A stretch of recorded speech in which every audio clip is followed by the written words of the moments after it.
Hello. Hello, my name is Catherine Elizabeth and thank you for joining. I am a hat designer, if you didn't know that already. I'm a hat designer, I have a shop in the Oxford Tower. I've been going for about 15 years. Love it, I'm obsessed with hats. And this video here is to, if you're a designer or a creative, to get you inspired, to get you designing, to get you to run your own business. Because I absolutely love it, I love what I do, I love running my own business. Well, I had help in the past, so these videos are just to give back, and they're called, hi Sandy, thanks for coming on, hi Zoanne. They're called Inspiring Creative Women. So these videos are for Inspiring Creative Women and we put them under the umbrella of Inspiring Creative Women. So I've got my business as Catherine Elizabeth Millinery and we also do events, which is under Millinery House Events. That's another page. And now we've started this Inspiring Creative Women about a year and a half ago. And there's a group, so there's a Facebook group, it's a free group and it's a private free group. So just click to join and then I can accept you and you can come in. You can meet all the other designers in there. We've got over 500, nearly 550 people in there, which is amazing and fantastic, and it's a really nice community, and that everybody gives support to each other, and you can post in there what you're getting up to, what you're creating, get advice, and also it's about business, so putting up there sort of questions that you have about how to make money, what to do with clients, how to talk to them, what to do about PR, marketing, all these different things that we struggle with. This group is there for you. So go into the group when you finish this, join. Also go to Inspiring Creative Women website and on there you can get a free Instagram guide. So it's all about business and all helping you about business.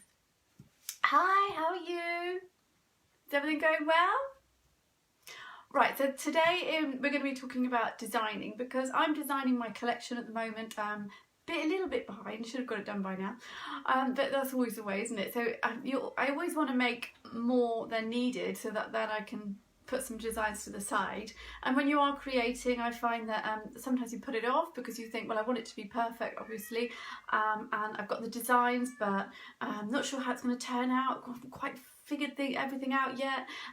Or I need to do that before I start, or I need to get all the fabrics in, and then, you know, sometimes you just, well, I do anyway, sometimes put it off because you want it to be perfect and you're worried about it. But you've got to start and you've got to get going, because then it then starts to flow. You can put ideas away that you don't like and other ideas can come in that you didn't even think of. But if you don't start and you don't start doing that process, then you're never going to get there. So it's never going to be finalised on paper. It's just always good to get the rough sketches out, but then you can't always sort of draw the 3D things that are in your head down on paper. So you can't always get these ideas out completely. You have to start making them and then you can eliminate things and put other things in. Hi Claire! Hi, thanks for coming on. Okay, so looking at just, oh yeah, so sorry, no, first of all I'm going to show you a hat. So we're going to go on to that in a minute. And I wanted to say, if anybody's got any questions, put them in now and I can go through later and read them, because if I ask at the end, then often you don't have time. Facebook can't update it quick enough for us to see, you know, what you've written. Sometimes I come off before I can see what you've written. So if you put it in now, then we'll have enough time and see it at the end. So Anne says, hello darling, what fashions do you follow? Fashions? Oh, I love Vivienne Westwood, love Alexander McQueen, so I love crazy stuff, but can't always wear crazy stuff all the time, so tone it down a bit. I suppose I read all the normal magazines, the Elle and the Vogue, but I like blogs really because they're quite up to date, so finding out things on blogs and just seeing what's going on, style guides, stuff like that, see what's different. So do you mean fashion designers, or do you mean magazines, or yeah, which sort of things? I tend to change my mind as well. One minute I'm flowery and I'm a bit girly, and the next day I'm a bit more rock and black and gold, and got that on today, and last week I think I had a flowery dress on. So your personalities come out in your dress obviously and change. But what I like in my millinery is sculpture. I love cities, love buildings, but also I'm from nature, as you know, Zoanne. So I love trees, twigs, anything to do with nature, flowers, organic forms, and you see a lot of that in buildings and architecture as well. Also love interior design and furniture, because then you see lots of organic shapes in that. So I think it was a couple of years ago I started reeling Elle interior, because then that was, I think, just fascinating, because you can really see what they're doing in the textiles, in the woodwork, in the you know, Zara Habib. She was just designing shoes, designing you know, units to go in the houses, designing buildings. She's got a really amazing look, and she takes a lot from nature and buildings. And as I live in London, as you know, but as soon as I leave London, I miss it. But when I'm in London, I miss the countryside. So I've always got a bit of both going on. More fashion designers and interiors, yeah. So fashion design is my favourite, like I say, Vivienne Westwood, Alexander McQueen. But they're the obvious ones, I suppose. Yeah, so I just have to think of some more. So think of the small ones. Andy's watching too, my brother. Hello! This is what I was working on today. I designed a new collection. I'm just trying to get a few pieces together, but they're all different at the moment, and then I have to bring them all together into a collection. So I'm sewing this one, and can you see this? It takes hours. So all this, it's not finished yet. So you're thinking, what is that? It's not finished yet. Might even turn it upside down. With the hats, we have to block all of this with wood and steam and water to create the shapes. All you milliners watching, you know what I'm talking about. So we take ages to block it all and then stiffen it and make sure it's okay. And then we have to wire it all. So we've got wire inside there, white wire inside there, and you can colour that in. And then I've put all the edging on that, so then create a shape, and then I need to put things on it. So either I'm going to have some crazy feathers that way shooting up through there, probably maybe some flowers, because organic is really in for next season again, so nature, but it's more of a desert nature, so it's not so flowery. But I think though that trend is so big right now that it'll probably carry on a little bit, so that's okay. So and also sea creatures was really in this year, so they're probably going to come in a bit more next year. So how are we going to do it? Oh, I quite like that shape inside there as well that's going on in there. So we'll see what that looks like at the end. You're going to see it in a couple of weeks. Well, no, you won't. Yes, you will. If you come to my evenings on the 19th of September, I'm going to have an evening where I'm showing the whole new collection. But this is for spring summer 19 next year, so you won't see it till later on. But hopefully in 2 weeks, or a week hopefully, but probably 2, I'm going to photograph these, so then I can get that together into a lookbook. So it's really good to have lookbooks, have images for your website when you just want a white background, just for the people to look at and for wholesale. And then your lookbooks, which you've got your stylist ones. Excuse me, my phone's going. Gone a bit dark.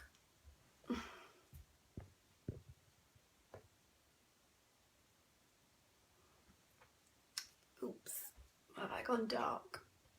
Can you see me all right? Okay. So yeah, so you want your lookbooks and everything, and you want your pack shots as well. So I mentioned that before. So you want images that are going to be cut out on a white background for the shopping pages and things like that. Okay, so what we're going to talk about today. When building a collection, you must, that's what I put. So what do you think? What do you think you should do? What's the must? So first of all, I start looking at trends. You can get trend boards. I think there's one called Trendsetters, where you can have a look up and see what's going on. If you're a bit late designing, then everything's going to be up on Pinterest anyway. So if you're doing it last minute, then you're fine. So just look up now, spring summer 19, if you haven't already designed it. And then you can look at all your trends that way. Google it and you can get some coming up. But the big ones, they can be thousands of pounds. Some about 500 to 1,000, some are more. If you're doing it really far ahead and you want to look at things, 2 years or a year ahead, then you're going to be paying a lot of money for that. Actually, we're nearly under a year ahead now, so it's okay. But if you're going to be doing it a year ahead, then you do have to pay a lot more. But nearer the time, you can get them, and like I say, on Pinterest they start coming out. So look at trends, and also get things out of your head onto paper. You need to think of your own trend. There are going to be the trends coming up, but you need to think of your own as well. So your own sort of theme, as I should say, more than trend, of what you want to put in. So you could have I keep thinking every year about putting Turkish design in, but I haven't, and I will do. But last year Persian was quite in, and I think next year Persian is coming in even more. So Seema says, who designed this collection, who is Persian, so she's watching, she'll know. So that's coming in next year. So, you know, you want to pick a theme that you like. Maybe you just want to do nature, maybe you want to do architecture like me, maybe you want to just look at some brilliant interior designer or a brilliant fashion designer and just pick like an element of their personality or what they're doing, and add that in. So you're going to look at the normal trends, you're going to look at the colours that are in, and there's going to be so many different trends, you need to pick one or two, and then the colours, there's going to be, this summer coming up, you've got neon, but you also got your pinks and lots of blues coming in, and you've got yellow, which is going to be big again. So are you going to go neon, are you going to go bright colours, or are you going to go slightly pastel-y? So pick that, pick your own trend, and then you want to amalgamate all of it together. So you need your theme, and you need a story behind it. So what can be your story? What can be the element that you're picking up? Maybe it's something from your past that you're bringing in, something that you can describe when you're showing your collection. Using Seema as an example, when she designs her jewellery, Seema Vaziri, she was looking at Persian design, but she's looking at sort of the textiles. She's just created a collection as well on Afghanistan, so looking at the textiles, the clothes that women are wearing, and picking out different elements which associate to tribes, which she then is putting back into her designs. So it may be something like this. So themes and what's your story? What colours or materials add to your story? So what materials are you going to add that work with your story, and what colours? And these things are going to keep the collection together. And you want to repeat materials or style of materials, and think about if you want this to be something that's really harsh or something a bit more girly, or do you want it to be, this doesn't really work with hats, but something else, you want it to be glossy, or do you want it to be matte? So this piece here is it's quite matte in real life, but it shows up quite glossy on the image, which is quite nice. But most of my stuff is matte, but then I might put in things like plastics, which are shiny, giving you element, architectural, and having them shooting through, which is quite modern, and add that in. So something should run through, if you're doing hats or the collection, something should run through it to bring it all together and bring all the designs together. So colour, material, shape, to build a solid collection. You can also have different colours, so you want to maybe design one piece which you're going to make in 3 different colourways. You can do this, or you might just want to do one-off. So with my hats I always do one-offs. I make that, I'll put it in the collection, take a photograph of it. Once that's sold, it's sold. If anybody likes that, then I can modify it, make it slightly different for somebody else, change the colour, change the style slightly, but I try not to make the same hat twice. But if you're doing it for wholesale, then you have to. So when you're doing it for wholesale, then you can say, well, you can have this one in 3 different colourways, or 4 or 5, but don't make it too complicated for yourself. Collection size, I normally do about 15, but they say about 15 to 30, so you might want to do about 30 pieces. Some designers, if they're doing a lot of wholesale, then they're going to be making up to 40, 50, 60, even 70. But this is too much, especially if you're starting out. Keep it down to either 10 or 15. I try to keep it to 10 and it runs over to 15, and I think, well, I might as well photograph those and then I can pick the best ones. Collections twice a year again, so we do summer collection, we do winter collection. You might want to do 4 seasons and just add in those, because if you're doing for wholesale, they might want top-ups, so you can do you know, your spring as well and your autumn. But if you don't want to do too much, then just do 2 collections a year. So Fashion Week is coming in September, and they're going to be showing their summer 19 things, so you want to be getting ready and finished for that. Winter then comes in February, so we're going to be looking at winter, February for the following year. So get your stuff ready for that, and think about your budget. So when you're designing your collection, try and have a budget in mind, so you're not going crazy and going over the top with everything. And you know, order in all your sort of feathers and things early. You might want to spray them and do different things to them, so try and have a little idea in your head exactly, well, not exactly, but roughly what you want to do with things, and then that's going to come in. So the next year is going to be a lot of sort of cascading as well, so drips and things, so I'm trying to put that in, and I've done that in the past, so now it's in fashion, so I can bring it back again, and I can spray things to look as if you know, the bottom of the feather is really dark and the top is really light, so it's grading up. And you can have lots of things sort of coming down, and if you're doing earrings like this one, you could have loads of things cascading down through it. So that'd be quite good. Hi Judy, thanks for coming on. Okay, and so you want a mix as well. So when you're thinking about your prices and things like that, then you want to, you don't want to just, what I mean is you don't want to just make, if you're doing hats, you don't want to just make all massive pieces, because then can the shops buy all of those? Can your clients afford all of your big pieces? So try and think in threes, sometimes I do them in fours, but if you can have your small collection, which is maybe headbands, small pieces, or if you're doing something else, just your cheaper product, and then your middle range, and then your higher range, your more couture range, and then that's going to be more expensive. And you want low prices and you want high prices. Also, one idea might be to, one idea might be to, if you're going to do say a headband or a small hat, you know, something which is, well, on my side of my head, this piece here, and that can be your price at what, 250, 300 or less if you're charging less, and then you can make a bigger version of that, really elaborated, a lot more feathers shooting off and curling round, and then that could be 500 piece. So then your shop or your client can decide. Also, if you have your really extravagant piece on show and in your image, and your client can come in saying, I love that, but I just can't break the bank on paying that much, where you say, well, here you go, you know, your smaller piece that might just work for you, which is a mini version of, and then they could go for that. You don't want to push them that way if you think they're going to pay a lot more, obviously, but they've got it there. So pricing, I was just going to talk a little bit about pricing as well. If anybody wants to know about that, we can just do that for you know, the way I work and what I do with my hats.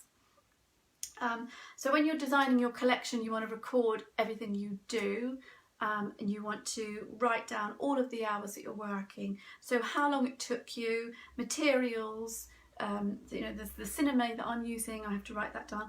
The cost of everything, outsourcing, if you've got anybody else making anything for you. If somebody else may be making your flowers, you might be doing that yourself. You know, how long has it taken you to do all of these things, and just jot them down. So if you can have that on a sheet, and you could have your pattern as well that you've used, maybe if you want to make it again, if you can make a pattern, great, and have the samples of fabric as well, because sometimes I put 3 different colours of cinema together, and then I need to remember obviously which ones those are. If your shop suddenly says make me 3 or 4 of those, you need to try and get it as right as possible. So record everything, how long it took, materials, costs, outsourcing, pattern, so you can record the pattern if you want to do that again. This way you can understand your costs and how much it will cost to make it again. Then if you want to work out your wholesale price, if you're going to do that, you need to work out your cost of your time. You won't be too mad and saying, you know, £50 an hour or something, because it's just going to cost it out. You've got to think about, maybe if you're somebody else is making this for you, if you can pay somebody else to make it, how much do you need to pay them per hour to get it done? I was told in the past to always charge at least £15 an hour. You might want to charge £30 an hour. Depending on, you know, your brand, how big you are, how expensive the hats are, how much you can charge for things. So you know that, and you need to work that out. So work out your wholesale price by working out that. So you've got materials, you've got how long it takes, you've got your studio cost as well. So maybe you obviously want to pay for your studio, you want to pay for your electric and your gas if you've got that, your computer, your you know, going away to shows, your post, your paper, all of this stuff needs to be paid for. So I heard from a milliner in the past, what they did was add on 10 to 12 pounds to every product that they're making. So if you work out your time and everything, you can add on 10 to 12 pounds for everything else, your cost. But it'd be really good if you can just work that out as well. So work out your yearly costs, break it down, and then add that, work out how many you might make a year, and then you can add that on. So once you've worked all that out and you've got all your costs and materials and everything, this might come to £100, this might come to £50. So let's just say it costs £50. But this hat has probably takes me at least 8 hours to put all this together. But my time's probably more expensive because I've got loads of other things to do. So just think, and you as well, so just think about, you can't always be making all the time. If I was giving this to somebody else, then I might have to charge £80. but also I should hurry up and make this a bit quicker, because by the time, if I start charging £80 just for my time, the whole thing has become really expensive.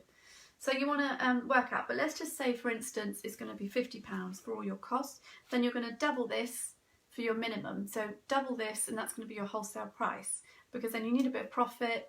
You need to cut anything wavering, you know, any other costs, any hidden costs, and like I say, all your posts and everything else that comes in. Also, if you're selling wholesale, then they might, you know, you've got to have a bit of a waiver, because they might knock you down a little bit and be saying, well, if I have 30 from you, then we do it for this price, and you need a rock bottom price that you're not going to move from. So if you've got your your cost price, then a price that you can't move from, and then a higher price which you really want to sell it at. So never go lower than the middle one, which is, you know, you can't go any lower than that, because you can start losing money. So if you say it's going to be £50 for materials, then your wholesale price is going to be £100. And then we've got that. So then shops mark up by 2.5%, as we know. 2.5, that would then, if you were selling it to them for £100, they're going to sell that for £250. Bigger shops times it by 3 or 4, so then you're going to be they're going to be selling that for £300 to £400. So if you spent all your time making something, it's got to look like it's worth £300 to £400 if you're selling it in a big store. And that's where we get the issue, because, you know, they're selling it for so much, we're not getting that much. But also they have to pay for all of their costs, because their shop might be in a really expensive area. They have to pay for all their staff and all their lighting and all of this. And also if it goes into sale, then they'll need to bring that down a little bit, and they've got to still make their own money. So most shops do it by 2.5, bigger shops 3 to 4. So some people, you know, end up selling their hats for £200, and then the shops will sell that for 800, 1,000, more than that, depending on how much you're selling it for. Also, if you're selling your pieces to your end clients, or you have a shop, then your price should be the same as the wholesale price. Excuse me. Sorry, my phone keeps saying it's dying. I better hurry up. Okay. So that's that. And then range of prices. So you could do maybe headbands for £150, and then your highest price could be 1,000, 1,500, depending on what you're making and what you're selling. So my rough prices start around 250. That's for the lower price, and then I'll go up. Then I'll have sort of a middle price, a 650 price, and then a higher price, up to, you know, 800 or more than that. So depending on if you're making it for a client, you know, how big it is, what's gone into it, and all this sort of thing. So you need to think about that. So maybe 150 to 1,000 example. I do about a 4-tier price range. So ladies pay, well, if you're making something that's a couture piece and it's crown and brim, then you're going to be charging a lot more for that. Or if you're doing a big sculptural piece, you're going to be charging a lot more for that. But smaller head pieces, maybe 250. Headbands, 150 to 250, depending. And they say, I heard something the other day, they say that younger people now are having more headpieces, so there's something here, or a percher with things coming up, and the older ladies are going for the crown and brim piece still. But most people I find now are going for sculptural headpieces, ascot pieces, or something which is a nice little pillbox with beautiful feathers and sculptures going through it. I like sculptures. I love ascot. I think it's my favourite time. So any questions? So I hope that helps. It's just a little quick tip thing for today, so it can't be too long. Don't want to keep you on too long. Hi Amanda. Let's see. I start from the beginning. If you've got any questions, put them in.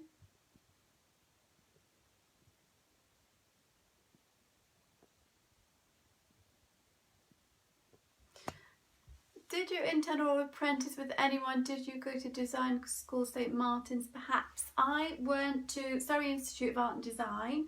I wanted to go to St Martin's, I should have done. I come from Somerset, and I was a little bit, I wanted to come to London, always did, but I just felt that London was a little bit, I heard nasty stories, it was a bit scary. So I thought, well, I'll go to Surrey and then we'll just go in slowly. But, you know, it would have been amazing to go to St Martin's, but Surrey is brilliant as well. It's a brilliant university. So it's changed now, but it's Surrey Institute of Art and Design. Oops. Just lost it a sec. When I was there, a lady came from Frederick Fox, so we had lessons from her and studied millinery at the end. So I ended up doing my final major in millinery instead of in fashion, but I studied fashion. It was BA Honours in fashion. And so that was great, meeting her from Frederick Fox. Then I worked for Stephen Jones, so I worked with him for a while, and also worked for Catherine Delaney in theatre and costume and things like that, in fashion as well, and theatre and costume, not hat costumes. So that was really good, and it was, sorry, I keep losing that connection. It's amazing working for Stephen Jones. He is one hell of an amazing milliner, and we used to work down in his basement area. I actually worked there when Noel Stewart was there, so I don't know if he will ever see this, but I don't know if you remember me, but I was there when he was there, and he was starting out then as well, and he's gone to amazing heights. And there was a few other people as well, Hannah, can't remember the other names of people, but I worked on the couture section and some people worked on the Miss Jones section, which was more things that go into the shops. So that's really fun. And his room where he had all of his blocks is just like a tunnel, you know, underground. It's amazing. So many blocks in there. So that's what I did. So it was Stephen Jones and Catherine Delaney. And Victoria Ann. I did a bit of trimming for Victoria Ann as well, because I went back to Somerset and then they sent me things and I made things. I practiced that way. I taught a bit in Somerset College of Art and Design when I was down there working for Victoria Ann, and then came back to London again. So set up my business. I came from London, went back to Somerset, set up the business, and then came back up to London again to set it up again properly. Yeah, I think that's it. And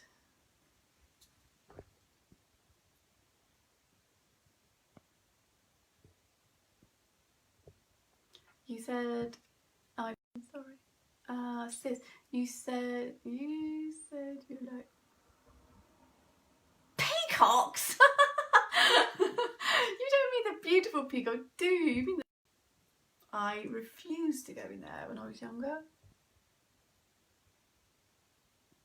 Yeah, my spring summer collection. So it's called Spring Summer.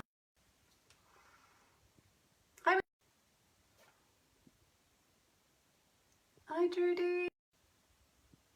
Keep losing connection. Amanda, sorry I'm late. Yeah, hi Amanda, I missed you. Wonderful. I don't make items. Yeah, so I don't make items. I sell vintage wares on Etsy, and I'm finding it tricky to work out the cost. It's a lot, and they feel I'm not. Buyers from London should pay more. What's the last bit? So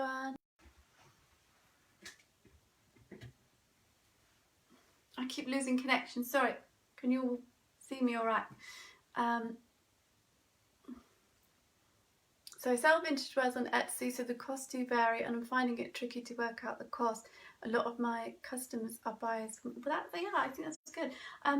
So yeah, I know how hard it can be, and people tend to buy things in job lots, so you want to go to.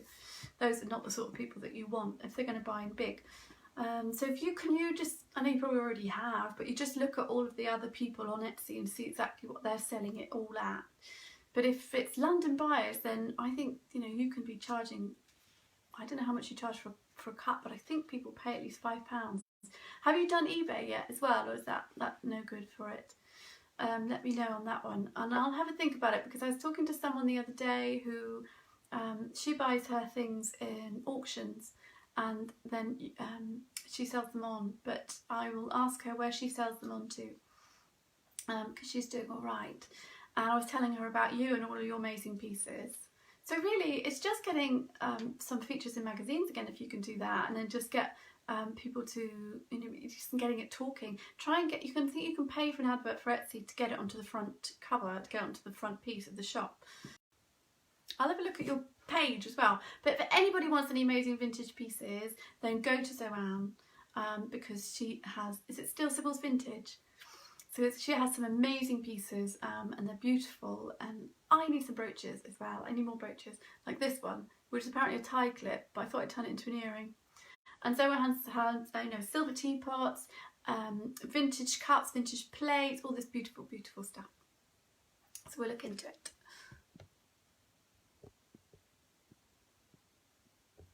Okay, no other questions? If you have any, then just put them into the comments below and I'm going to have a look at them afterwards. Also, if you'd like to know any more about designing and pricing your products that you're creating and things, then let me know below, because I'm in the middle of creating something for you guys, which I'd like it to be, if you're interested. I'm only going to make it if you really want it, but it's going to be millinery training, so online millinery training. We have, say, 4 modules on that, and then another 4 or 5 modules on business, so PR and marketing, and sales and customers, sort of producing and creating and starting. My connection keeps going, so I must go now because you're probably going at you. So if you're interested in any more and you want to know about the course that I'm creating on millinery and business and online business, then please let me know in the comments below. And if you just want the business side, let me know, or if you just want the millinery side, let me know, because I probably could split them too, because some people don't want to know about obviously the millinery side, to be making that. And then also, whenever I interview an expert, which I've interviewed 2 already, I'm going to put that into the course as well. When we interview more people, it'll be into the course, and it'll be sort of a lifetime course, so whenever we update it and add new things in, then you'll be able to see it. And it'll be about you getting from this point as starting your business, and then the end, not the end point, but a few weeks later of actually getting it going, getting it up and running, and getting a best start that you can on getting out there and getting noticed. So let me know if you're interested in that. That'd be brilliant. Thanks for coming on. Thanks for watching. I will see you again soon. And if you have any other questions, then put them in the comments below. Thank you. Bye.